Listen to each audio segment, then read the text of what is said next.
అందరికీ నమస్కారం. పూజ్యాయ రాఘవేంద్రాయ. మీరు చూస్తున్న దేవస్థానం వచ్చి శ్రీ రాఘవేంద్ర స్వామి మఠం మంత్రాలయం. మంత్రాలయం అనేది ఒక ముఖ్య పట్టణం ఆంధ్రప్రదేశ్ రాష్ట్రంలో కర్నూలు జిల్లాలో ఉంటుంది. ఇది కర్ణాటక రాష్ట్రమైన రాయచూరుకి చాలా దగ్గరగా ఉంటుంది. ఈ మంత్రాలయం మధ్యలో తుంగభద్ర నది ప్రవహిస్తూ ఉంటుంది. వచ్చే భక్తులందరూ తుంగభద్ర నదిలో స్వామివారి దర్శన చేసే ముందు అందరూ స్నానాలు ఆచరించి అక్కడ దీపాలంతా వెలిగించి తర్వాత స్వామి దర్శనం చేసుకుంటారు.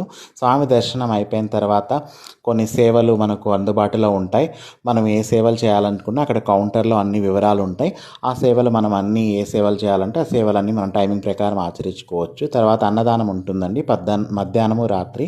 ఇక్కడ మీరు చూస్తున్నారు కదా, ఇదే స్వామివారి ప్రసాదం ఇచ్చే కౌంటర్ అండి. 30 రూపాయలు ఇస్తే 4 ప్రసాదం ఇట్లా బర్ఫీ బిళ్ళలాగా ఉంటుంది. ఇక్కడ అన్నదానం కూడా ఉంటుందండి. చాలా బాగుంటుంది అన్నదానం మధ్యాహ్నము నైట్ అవర్స్.